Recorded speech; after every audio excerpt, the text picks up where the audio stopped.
നമ്മുടെ ക്ഷേമ പെൻഷനുകൾ 1980-ൽ 45 രൂപ തുടങ്ങിയ ക്ഷേമ പെൻഷൻ ഇന്ന് കേരളത്തിൽ എത്രയാ? ഇന്ന് 2000 രൂപ.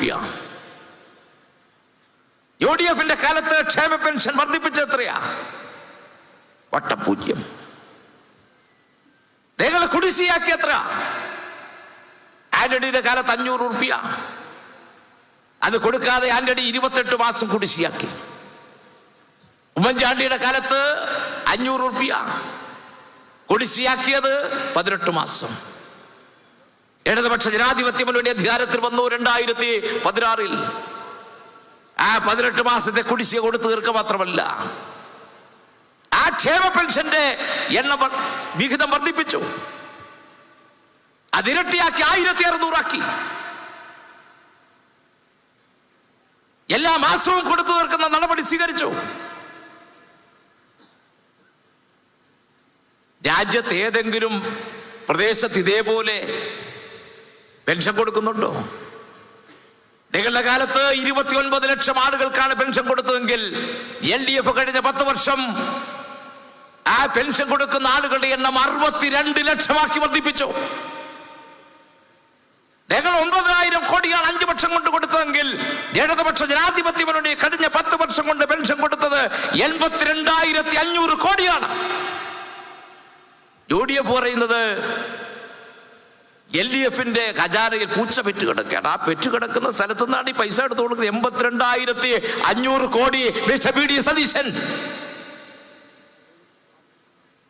നമ്മുടെ മുനിസിപ്പാലിറ്റിയിലും ഇവിടെ 11 പഞ്ചായത്തുകളിലും ഓരോ പഞ്ചായത്തിലും കോടിക്കണക്കിന് രൂപയാണ് ഓരോ മാസവും അവിടെ ഈ പെൻഷൻ കൊടുക്കുന്ന പാവപ്പെട്ടവരുടെ കയ്യിലെത്തുന്നു. ഓരോ മാസവും 2000 രൂപ. 2 പെൻഷൻകാരുണ്ടെങ്കിൽ 4000 രൂപ സാധാരണ ഒരു കുടുംബത്തിന് ജീവിക്കാം. അതിനെ തകർക്കുന്നതിന് വേണ്ടി നിങ്ങൾ കോൺഗ്രസ് BJP-യുമായി ചേർന്ന് സമരം നടത്തിയില്ലേ? മറിയാമ്മച്ചേടത്തിമാരെ ചട്ടിയുമായി കഴിഞ്ഞ പാർലമെന്റ് തെരഞ്ഞെടുപ്പ് സമയത്ത് തെരുവിലിറക്കിയില്ലേ? എല്ലാ മാസവും പെൻഷൻ കൊടുക്കുന്നതിന് വേണ്ടിയുള്ള പെൻഷൻ ഫണ്ട് സംവിധാനത്തെ തകർക്കാൻ, അത് കേരളത്തിന്റെ കടബാധ്യതയാക്കി മാറ്റാൻ UDF BJP-യുമായി ഗൂഢാലോചന നടത്തിയില്ലേ? കേരളത്തിന് കിട്ടുന്ന ഏതെങ്കിലും ഒരു കാര്യത്തിന് UDF പാർലമെന്റ് മെമ്പർമാർ ഇന്ത്യൻ പാർലമെന്റിൽ എഴുന്നേറ്റ് നിന്ന് സംസാരിക്കുന്നത് കേട്ടിട്ടുണ്ടോ? നമ്മുടെ മുൻ പാർലമെന്റ് മെമ്പർ തോമസ് ചാഴികാടൻ, അദ്ദേഹം ഇവിടെ ഉണ്ട്. ഇന്ന് പാർലമെന്റിൽ 19 UDF MPമാരില്ലേ? കഴിഞ്ഞ 10 വർഷം കേരളത്തിൽ ലഭിക്കേണ്ടുന്ന 2.5 ലക്ഷം കോടിയുടെ കുറവാണ് കേന്ദ്ര സർക്കാർ വരുത്തിയത്. നിങ്ങൾ ഏതെങ്കിലും കോൺഗ്രസിന്റെ പാർലമെന്റ് മെമ്പർമാരുടെ പ്രതിഷേധം കണ്ടോ? ഒരു സ്റ്റേറ്റ്മെന്റ് കണ്ടോ? ഈ 3.5 കോടി മലയാളികളുടെ അവകാശമാണിതെന്ന് പറയാനുള്ള കരുത്തുള്ള ഏതെങ്കിലും കോൺഗ്രസ് നേതാക്കന്മാരെ കണ്ടോ?